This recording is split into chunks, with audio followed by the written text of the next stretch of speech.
N'état de plus ardent,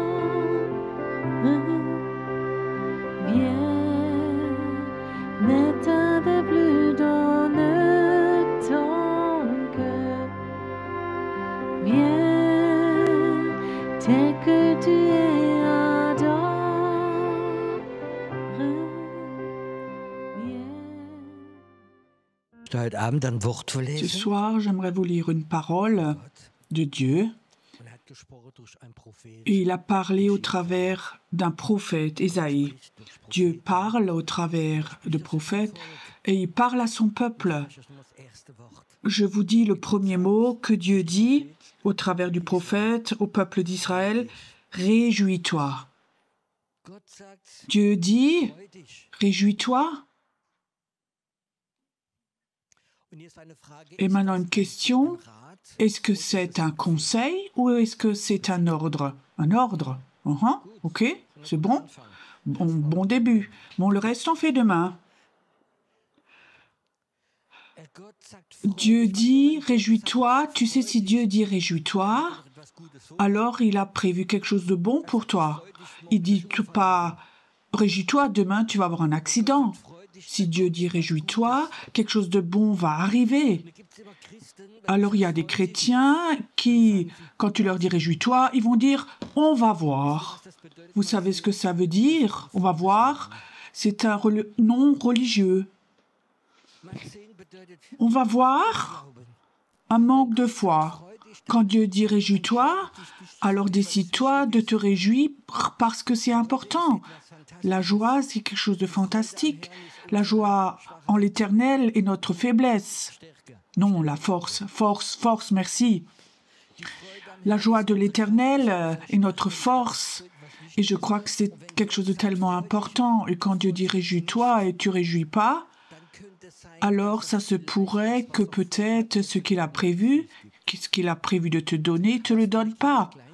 Quand mes enfants étaient petits, 4, 5, 6, 7 ans, je ne sais plus, et j'ai dit, enfants, quand je revenais de voyage de Suisse, je dis, enfants, réjouissez-vous, ils ne m'ont plus lâché. Je ne pouvais pas dire réjouissez-vous, demain il y a une surprise.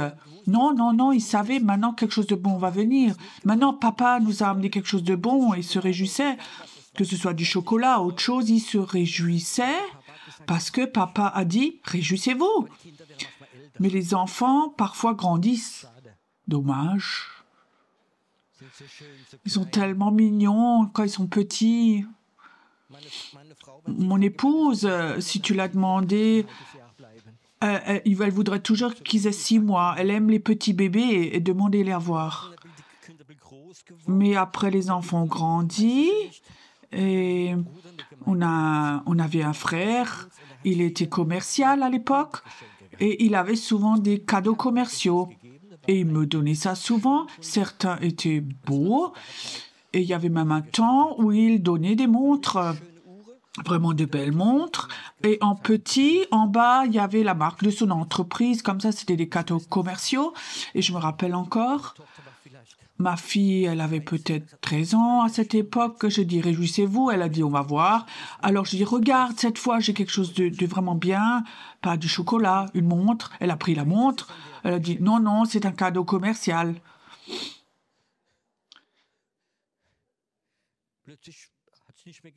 Après, ça ne suffisait plus. Et alors, je ramenais plus de cadeaux.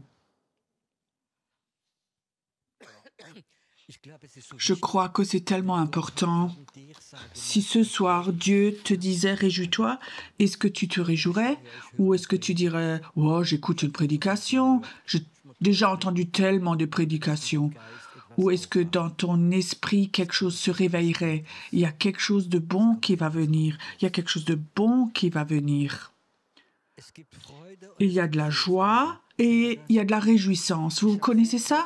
Je me réjouis quand je me rentre chez moi et ça sent bon dans la cuisine. Oh, vous connaissez ça? Tu rentres chez toi, il y a du poulet rôti, il y a une joie qui vient. Et quand la joie vient, et l'appétit vient aussi. Et alors, c'est bon aussi. Certains commencent doucement dans leurs yeux, je sens qu'ils se réjouissent doucement. Il y a des chrétiens, ils ne peuvent même plus rire, ils ont de l'arthrose dans leur mâchoire. Et réjouis-toi, c'est écrit là. Dieu dit, toi qui n'enfantes plus, toi qui n'as pas mis au monde, toi qui n'as pas eu plus de douleur, la stérile va être plus d'enfants que celle qui était mariée. La délaissée aura plus d'enfants qu'elle, celle qui n'a pas mis d'enfants au monde. Vous savez, il y a 3000 ans, quand ça a été écrit, quand une femme n'avait pas eu d'enfants, le mari avait le droit, sans hésiter, de la renvoyer. En Afrique aujourd'hui, encore, il y a des pays, quand une femme ne reçoit pas d'enfants, ils disent que c'est la cause de la femme, elle est maudite, c'est pas la faute de l'homme. Quand une femme ne peut pas avoir d'enfants, mettre au monde, c'est quelque chose de terrible. Et ça, c'est l'exemple que le prophète donne. Toi qui n'as pas eu d'enfants, tu vas avoir plus d'enfants que celle qui était bénie. Il y a beaucoup de chrétiens, je connais beaucoup de chrétiens. Dans leur cœur, ils ont un désir d'emmener les gens au Seigneur. Ils ont un désir que leur famille soit sauvée, que leurs amis viennent à l'église, qu'ils se convertissent, leurs collègues de boulot, ils ont ce désir. Et ils se sont donné la peine, ils ont prié, ils les ont invités.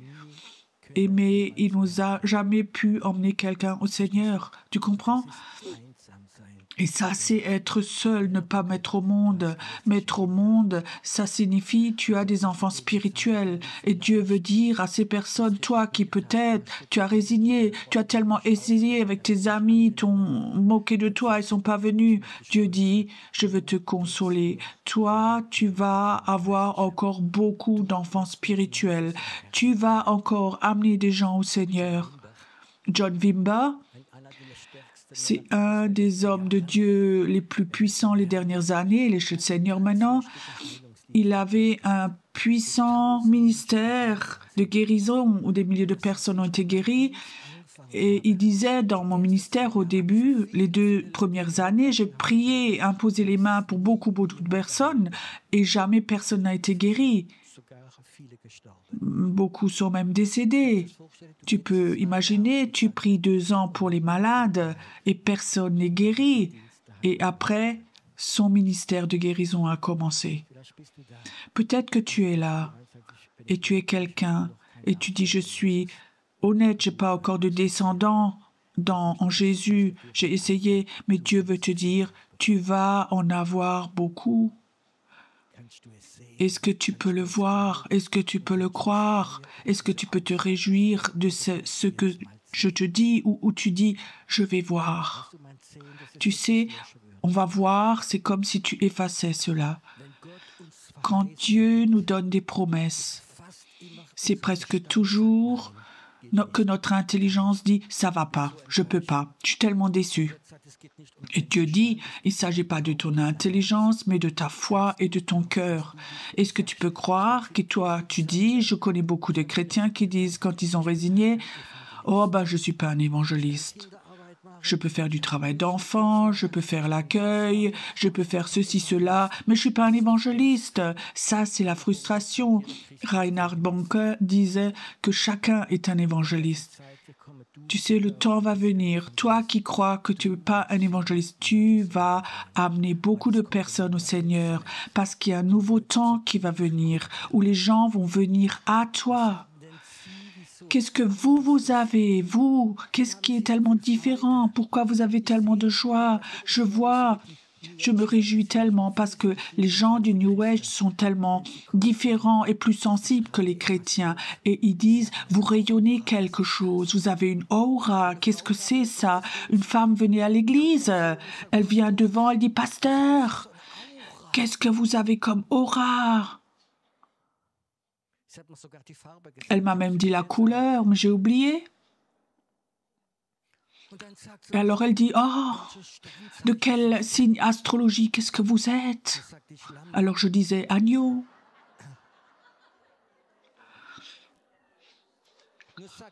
Alors, Alors elle dit, mais ça n'existe pas, monsieur le pasteur. Je dis si. Moi, j'étais ceci, cela auparavant, et je ne me laisse plus influencer par les signes astrologiques, mais par Jésus-Christ. C'est lui qui est mon agneau, c'est lui mon signe. Et alors elle me regarde, comme si le Saint-Esprit avait dit, il a raison. Alors elle dit, ça aussi je veux l'avoir. Alors je lui dis, on va prier ensemble.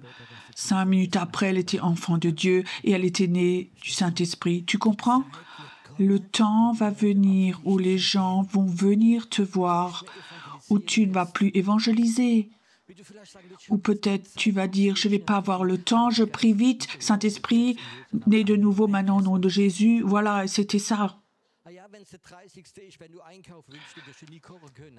Ben oui, si c'était la 3e, c'était le 30 du mois, tu ne pourras jamais cuisiner.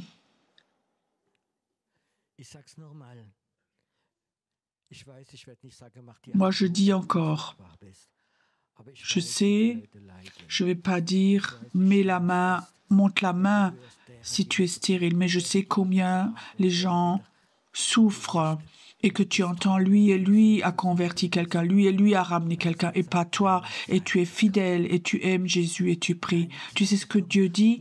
Ton temps va venir, où chacun d'entre vous va vivre, que les gens vont venir, ils vont venir. Tu ne vas plus leur courir après, ils vont venir à toi, au nom de Jésus. Réjouis-toi, toi qui es stérile, toi qui n'enfantes plus, tu vas beaucoup mettre d'enfants au monde. Après, élargis l'espace de ta tente, qu'on déploie les couvertures de ta demeure. Ne retiens pas. Allonge tes cordages et affermis tes pieux. Ça, le prophète le dit, Dieu le dit au travers du prophète. Tu dois élargir ta tente. Ta tente, la tente dans la Bible, c'est l'endroit où Dieu habite. Avant que Dieu habité dans le temple, il habitait dans une tente. Il avait l'arche de l'Alliance et tout, Dieu était dans la tente. Et où est l'endroit où Dieu habite? Dans la tente, il n'est plus non plus à Rome, il n'est pas non plus à Jérusalem. Dieu habite dans le cœur des humains. C'est juste, ça c'est la tente de Dieu. Et tu sais, si ça c'est la tente de Dieu, alors et Dieu dit, il faut que tu élargisses ta tente, et c'est quelque chose qui n'est pas facile. Tu sais, le cœur, c'est quelque chose qu'on peut élargir ou rapetisser. Il n'y a rien de plus facile que de rapetisser une tente. Quand j'étais jeune, je faisais du camping.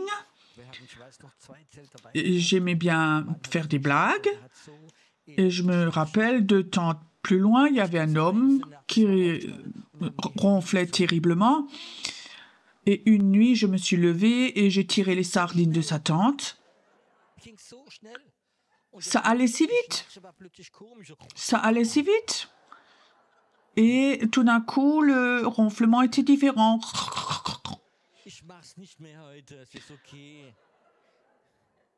Je fais plus aujourd'hui, c'est OK.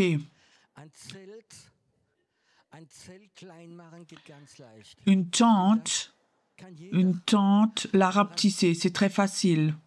C'est juste, chacun peut faire ça. Mais élargir une tente, c'est difficile. Élargir une tente, c'est difficile. Il faut faire quelque chose pour élargir une tente. Et Dieu dit, il faut élargir la tente. Premièrement, tu sais comment on fait pour élargir la tente? Réjouis-toi. Quand tu as de la joie, alors tu as la place dans ta tente. Si tu n'as plus de joie, si tu es que corps religieux, je peux te dire, ta tente, c'est comme une petite niche de chien. J'ai rencontré des chrétiens, ils avaient beaucoup de déception, ils n'avaient plus de joie. Et je dis, j'aime Dieu, je suis chrétien, mais que Dieu et moi, pas d'église, pas d'autres chrétiens. Je suis tellement déçue, que Dieu et moi, comme ça, une toute petite niche de chien. Tu crois que Dieu peut mettre quelque chose là-dedans? Il n'y a rien, pas grand-chose. Tu sais, si tu veux avoir une grande vision de Dieu, il faut avoir un grand cœur. Peut-être que je suis avec le mauvais public. Est-ce que vous voulez une grande vision ou une petite vision? Combien grand est le réveil? Le réveil, c'est quelque chose de fantastique. Cet après-midi, j'étais sur ma terrasse, je lisais mon livre sur le thème du réveil, ça m'avait vraiment touché. Après, je descends dans ma chambre, il y avait là ma tablette et quelque part sur YouTube, réveil à Cuba. J'ai typé dessus et ça m'a tellement touché. Il y avait peut-être 10 000 personnes qui se sont laissées baptiser. Des baptistes à la mer. Il y avait sans doute 200 pasteurs qui étaient là. Il y avait des files d'attente dans un pays communiste où l'évangile est interdit. Quand tu as vu ces images, il y a peut-être 15 000 personnes qui veulent se laisser baptiser. Et il y avait des palettes de Bibles qu'ils offraient là. Je lis un livre, je descends et je vois ça, ces vidéos. Ça m'a tellement touché. Ça commence. Et tu sais pourquoi nous, en Europe, nous avons peu de réveil? Parce que nous avons peu de vision. Nous essayons d'être religieux et saints, des chrétiens corrects, beaucoup de savoir dans la tête, beaucoup de savoir, mais le cœur est tout petit. Tu sais ce que Dieu voudrait? Que nous ouvrions tout grand notre cœur. Ton cœur doit être tout grand ouvert. Imagine quelqu'un qui vient et dit « Écoute, j'ai un camion avec des biens à manger pour toi. » Alors je te dis « Viens, j'ai un petit garage de 2 mètres sur 2. » Si moi j'étais le conducteur du camion et je verrais le garage, je ferais demi-tour. Moi je veux te dire, Dieu a un grand camion pour toi. Peut-être tu penses, mais qui suis-je, moi? Je peux moi aussi dire, qui suis-je, moi? Mais ça, c'est pas important. Ce qui est important, c'est le plan de Dieu. Dieu a élu ce qui n'est rien dans ce monde, qui n'est pas spécialement intelligent, pour humilier ceux qui croient qui est quelque chose. Vous pouvez lire dans Corinthiens. Dieu prend ce qui est insignifiant et veut donner une grande vision. Je sais, dans l'intelligence, une grande vision et petit cœur, ça ne va pas ensemble. Et dans ta tête, ça ne va pas. Mais la foi et la tête, ça ne va pas ensemble. Mais la foi, c'est quand tu ouvres ton cœur et le Saint-Esprit rentre. Est-ce que le Saint-Esprit est là ce soir? Tu comprends cela? C'est ça l'essentiel. Quand le Saint-Esprit est là, alors la capacité est là que lui peut mettre de grandes choses dans ton cœur. Et je crois que c'est quelque chose qui est tellement important. Il faut que nous ouvrions notre cœur tout grand. Moi aussi, parfois, j'ai encore un peu de réflexion, d'intelligence, parfois. Et je sais, il y a un certain temps, il y a plusieurs années, je me faisais un peu des soucis parce que je vivais beaucoup dans la foi. Et quand on fonde une église, en tant que pasteur, on a un petit salaire. Et les pensées me sont venues. Oh là là, qu'est-ce que tu vas avoir comme retraite? Alors Dieu me dit, Pierrot, ne te fais pas de soucis pour ta retraite, tu ne vas pas en avoir.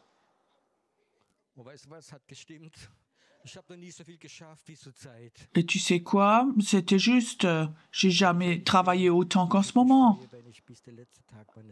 Et si je suis honnête, je me réjouirais si je pouvais, jusqu'au dernier jour de ma vie, je pouvais servir Dieu. Tu comprends cela? Ça, c'est la chose la plus importante.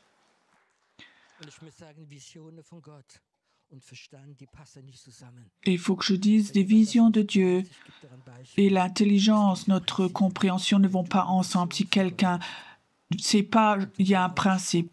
Si toi, tu as une vision de Dieu et tu crois, ok, ça, on va le réussir, la vision va toujours mourir.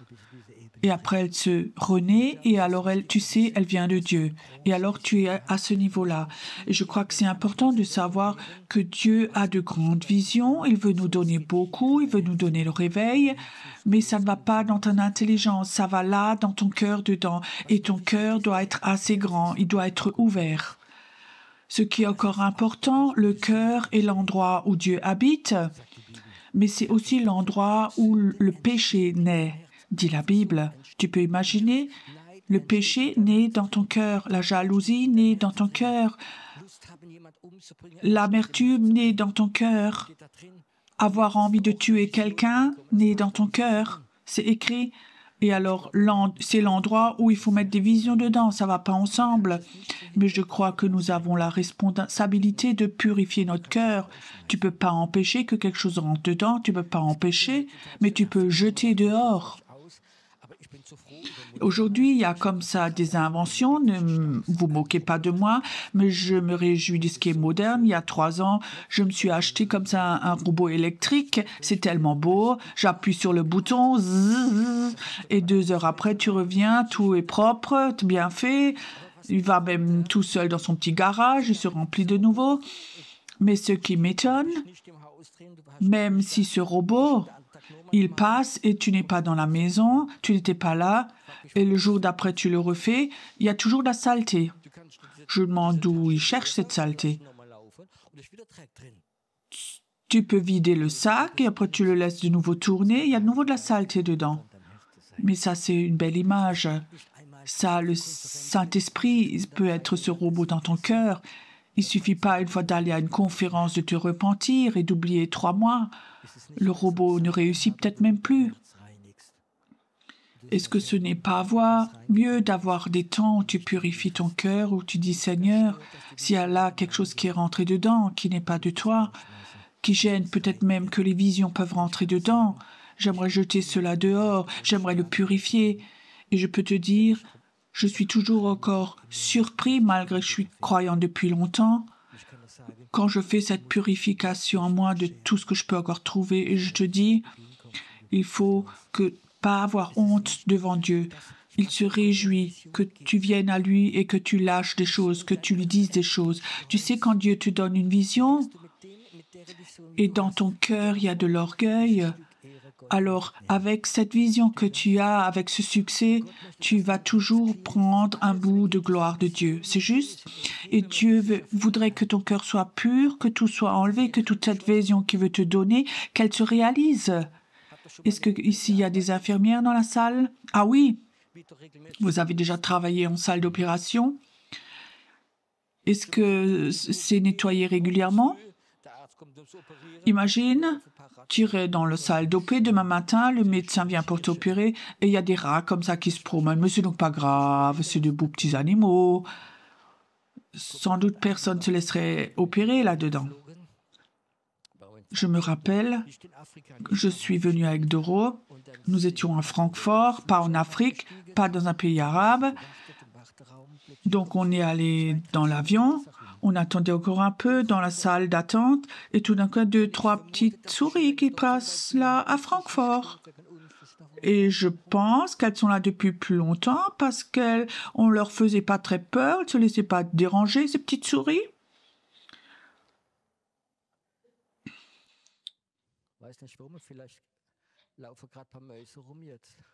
Je ne sais pas pourquoi, est-ce que...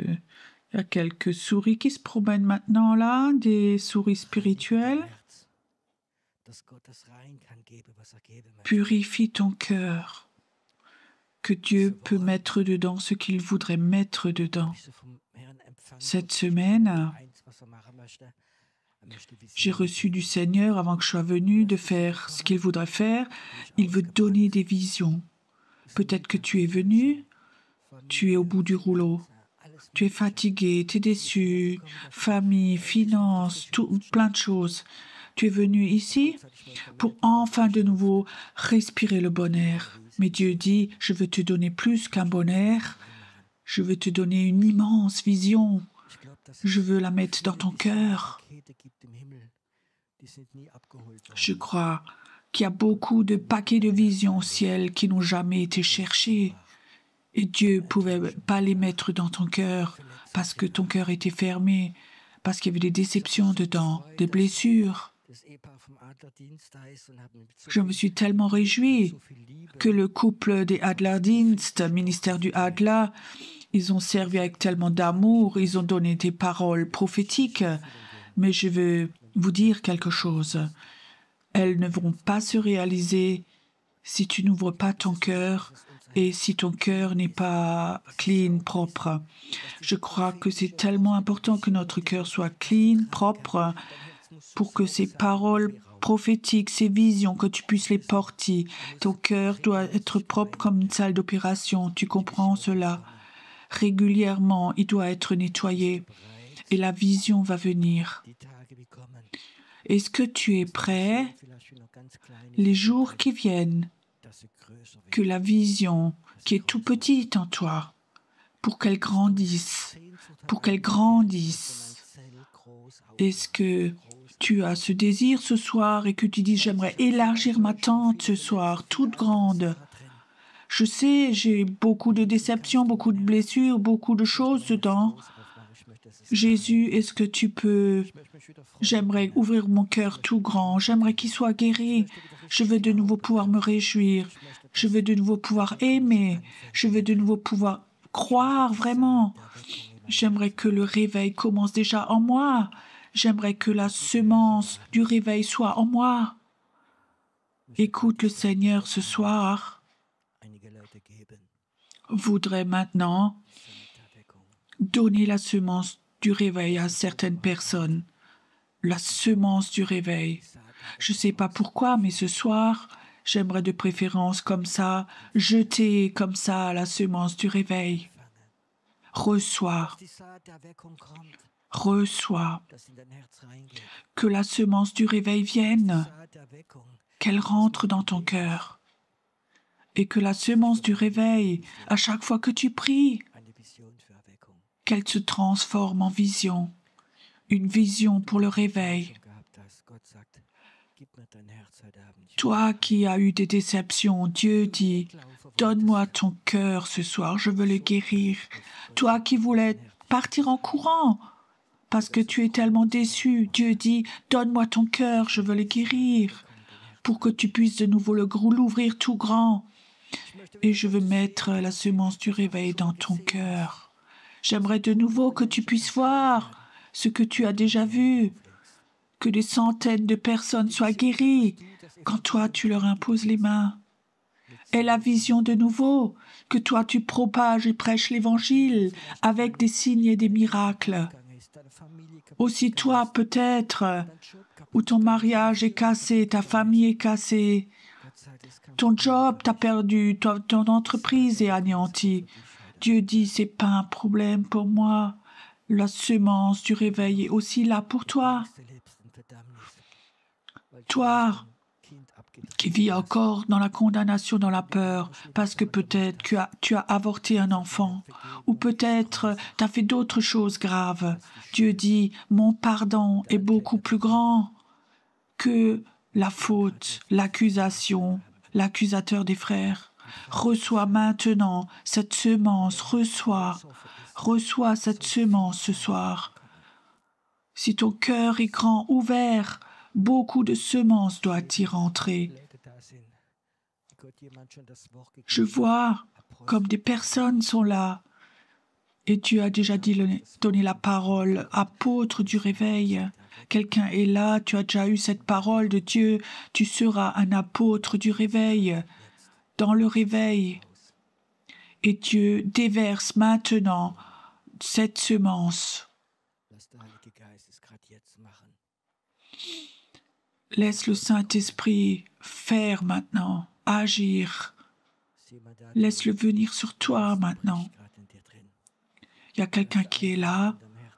Quelque chose se brise en toi. Tu as fermé, bétonné la porte de ton cœur et je vois comme ça se brise. Il y a des choses que tu n'es plus prêt à croire, mais Dieu dit maintenant, cette porte en béton, elle se brise. Et maintenant, ça va de nouveau rentrer dedans. Maintenant. Le Saint-Esprit agit maintenant, il est là. La semence du réveil doit venir maintenant. Elle doit venir maintenant, cette semence. Viens, inspire profondément. Ça vient. Il y a quelqu'un qui est là. Tu sens une profonde détente qui vient sur toi. Ça vient sur toi. Tu as combattu depuis des années pour quelque chose et Dieu dit lâche maintenant, arrête de combattre, arrête, lâche simplement. Je vais guérir ton cœur, je vais être ta justice. Maintenant, ça vient sur toi. Ce sentiment d'injustice, d'être qu'on soit injuste avec toi, c'est pas important. Jésus est ta justice.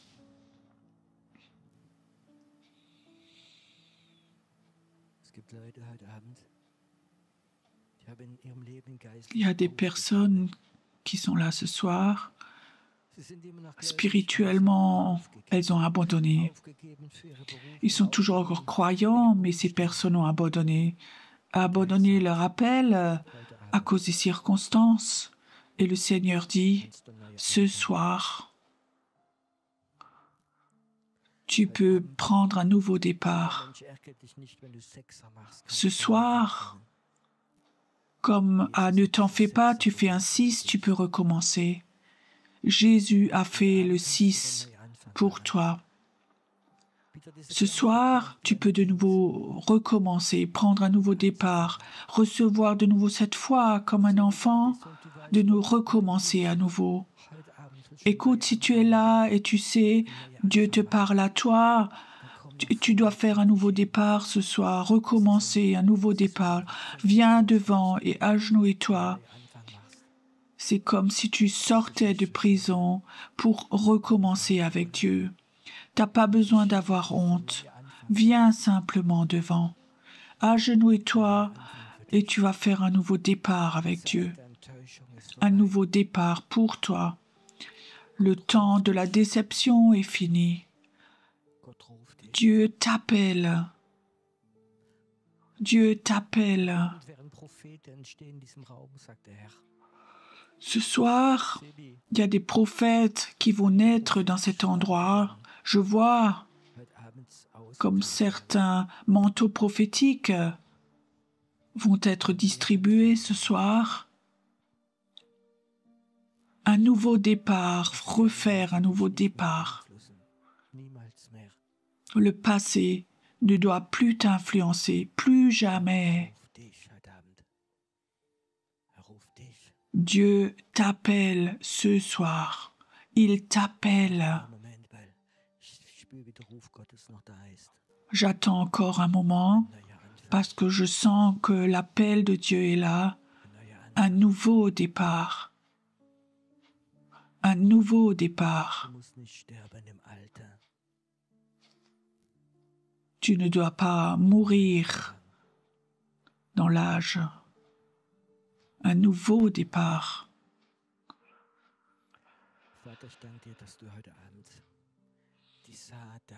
Père, je te remercie que ce soir,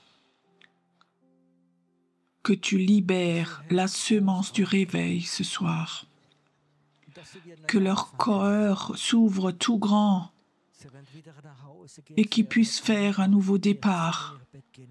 Ils peuvent de nouveau rentrer chez eux. Ils peuvent aller dans leur chambre, dans leur lit, et ils auront une joie en eux. Parce que la vision pour le réveil, comme tu vas les utiliser dans le réveil, ils l'auront en eux. Je sais que tu le fais maintenant. Tu fais cela maintenant. Il n'y a pas de condamnation en ceux qui sont en Jésus-Christ. Et ce soir, ils sont en toi. Ce soir.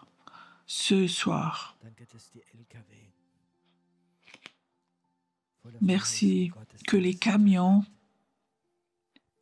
pleins de promesses de Dieu sont là ce soir.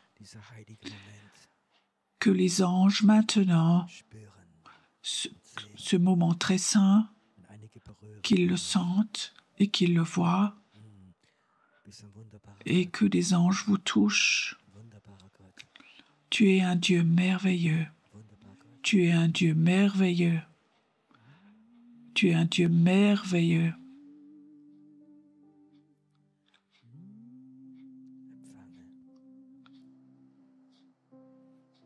Reçois. Et si des gens sont là ce soir et vous avez une parole pour les personnes qui sont là devant, va les voir et donne-leur.